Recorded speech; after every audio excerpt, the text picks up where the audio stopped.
RSSന്റെ നേരത്തെ എടുത്ത സമീപനം എന്താണ്? സർക്കാരിൻ്റെ ഇടതുപക്ഷ ജനാധിപത്യ മുന്നണി സർക്കാരിൻ്റെ ഭാഗത്ത് നിന്ന് പണ്ട് കോൺഗ്രസ് സർക്കാരുകൾ RSSനോട് എടുത്ത സമീപനമായിരിക്കില്ല ഉണ്ടാവുക. MG കോളേജിൽ അക്രമം കാണിച്ച ക്രിമിനൽ കേസ് പിൻവലിച്ച് RSSന് സൗജന്യം ചെയ്തു കൊടുത്തത് കോൺഗ്രസ് ഗവൺമെന്റ് ആയിരുന്നു. ആ സമീപനം ഈ സർക്കാരിൻ്റെ ഭാഗത്തു നിന്നുണ്ടാവില്ല. കേസ് ഉടനെടുത്തിട്ടുണ്ട്. ഇപ്പോൾ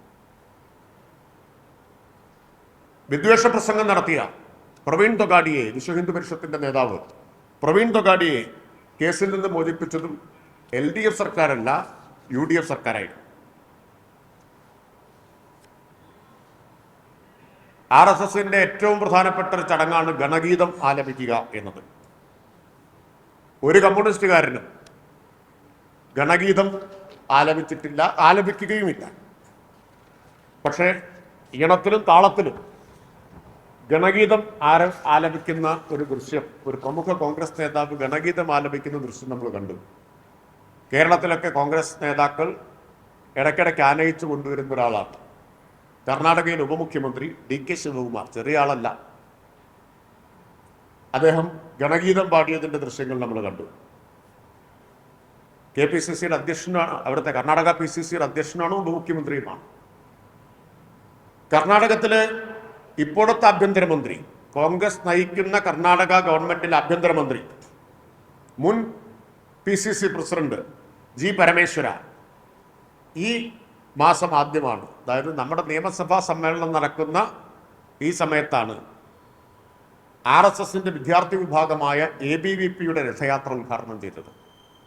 രഥയാത്ര എന്നത് തന്നെ RSSും സംഘപരിവാരവും വർഗീയ സംഘർഷങ്ങൾ ഉണ്ടാക്കാൻ വേണ്ടി ഇന്ത്യയിൽ കണ്ടുപിടിച്ചൊരു ഉപാധിയാണ്. ആ ABVPയുടെ രഥയാത്ര ഉദ്ഘാടനം ചെയ്യുന്നത് കർണാടകയിലെ ആഭ്യന്തരമന്ത്രി.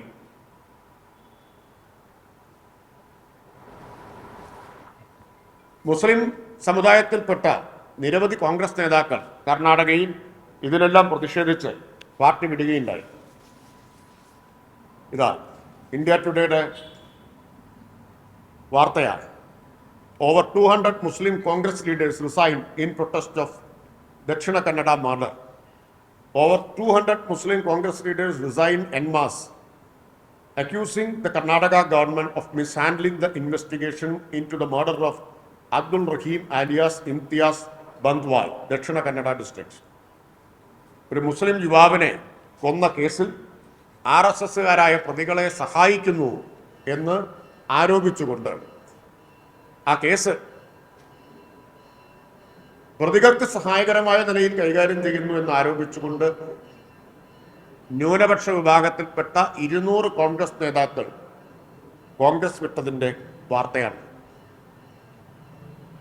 കർണാടകയിലെ ഗവൺമെന്റ് ഈ കേസ് കൈകാര്യം ചെയ്യുന്നത് പോലെ ആവില്ല കേരളത്തിൽ LDF സർക്കാർ കൈകാര്യം ചെയ്യുക.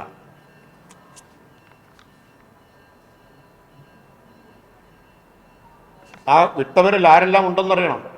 കർണാടക പ്രദേശ് കോൺഗ്രസ് കമ്മിറ്റിയുടെ general secretary MS Muhammad, Dakshina Kannada KPCC general secretary, അവിടുത്തെ ദക്ഷിണ കന്നഡ മൈനോറിറ്റി വിങ്ങിന്റെ ജില്ലാ പ്രസിഡന്റ് ഷാഹുൽ ഹമീദ്, ഇങ്ങനെ അനേകം പേരുണ്ട്. പ്രമുഖ നേതാക്കളടക്കം 200 പേരാണ് കോൺഗ്രസ് പാർട്ടി വിട്ടത്.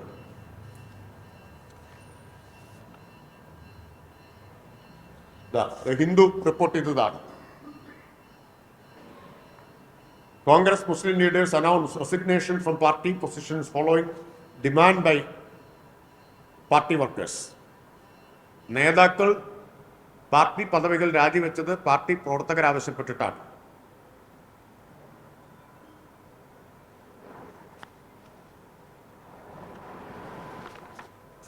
കർണാടകയിലെ കോൺഗ്രസ് ഗവൺമെന്റ് സ്വീകരിക്കുന്ന നിലപാടല്ല കേരളത്തിലെ LDF സർക്കാരിൻ്റെ. അതുകൊണ്ട് കേരളത്തിൻ്റെ നിയമസഭയിലല്ല പ്രതിഷേധിക്കേണ്ടത്, കർണാടകയിലെ കോൺഗ്രസ് സർക്കാരിനെതിരെ ശിവകുമാറിനും പരമേശ്വരയ്ക്കും അവിടുത്തെ ആഭ്യന്തരമന്ത്രിക്കെതിരായിട്ടാണ് പ്രതിഷേധിക്കേണ്ടത്. കേരളത്തിലെ ആഭ്യന്തരമന്ത്രിക്കും മുഖ്യമന്ത്രിക്കെതിരെയല്ല, കർണാടകയിലെ ആഭ്യന്തരമന്ത്രിക്കെതിരായിട്ടാണ് പ്രതിഷേധിക്കുന്നത്. ഗുജറാത്തിൽ കോൺഗ്രസിന് ഒരു 8 MP ഉണ്ട്.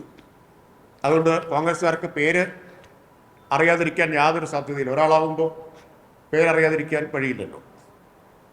ജനിബൻ താക്കൂർ എന്നാണ് കോൺഗ്രസ് എം പിയുടെ പേര്. പശുവിനെ ഗുജറാത്തിന്റെ രാജ്യമാതാവായിട്ട് പ്രഖ്യാപിക്കണം എന്ന ആവശ്യം ഉന്നയിച്ചത് ഗുജറാത്തിലെ ഏക കോൺഗ്രസ് എം പിയാണ്. എന്താ വ്യത്യാസം RSSും കോൺഗ്രസും തമ്മിൽ? രാജ്യവ്യാപകമായിട്ട് ഇതാണ് സമീപനം. കർണാടകയിലെ ശിവകുമാർ ഗണഗീതം പാടുന്നു, ഗുജറാത്തിലെ കോൺഗ്രസ് എം പി പശുവിനെ രാജ്യമാതാവായി, ഗുജറാത്തിന്റെ രാജ്യമാതാവായിട്ട് പ്രഖ്യാപിക്കണം എന്ന് പറയുന്നു. ഉദാഹരണങ്ങൾ പറയുകയാണെങ്കിൽ ധാരാളമുണ്ട്. ഗോൾവാൾക്കറിന്റെ ചിത്രത്തിന്റെ മുമ്പിൽ നിലവിളക്ക് കൊളുത്തിയത് ആരാണെന്ന് എല്ലാവർക്കും അറിയാം. ആരാണ് ഗോൾവാൾക്കർ ജന്മശതാബ്ദി ആഘോഷങ്ങൾക്ക് അത് ഉദ്ഘാടനം ചെയ്തത് എന്ന് എല്ലാവർക്കും അറിയാം. അതൊന്നും ഒരു കമ്മ്യൂണിസ്റ്റുകാരനല്ല. പിന്നെ കോലീബി സഖ്യം മുതലുള്ള അനേകം അനുഭവങ്ങളും ഉദാഹരണങ്ങളും നമ്മുടെ മുമ്പിലുണ്ട്. ഇപ്പോൾ ചരിത്രത്തിൽ എല്ലാ കാലത്തും RSSുമായും BJPയുമായും ഒളിഞ്ഞു മാത്രമല്ല തെളിഞ്ഞു തന്നെ സഖ്യമുണ്ടാക്കിയവരും അവരുമായി ചേർന്ന് ഞങ്ങളെ എതിർത്തിട്ടുള്ളവരുമാണ് കോൺഗ്രസ്. എന്നിട്ട് ഇപ്പോൾ ഒരു ടെലിവിഷൻ ചർച്ചയിൽ നടത്തിയ ഒരു പരാമർശത്തിൻ്റെ പേരിൽ ഗവൺമെന്റിനെ ആക്രമിക്കുന്നത്, വിമർശിക്കുന്നത് പരിഹാസ്യമാണ്, ഒരു രാഷ്ട്രീയ അസംബന്ധ നാടകമാണ് ഇന്ന് നിയമസഭയിൽ അരങ്ങേറിയത്.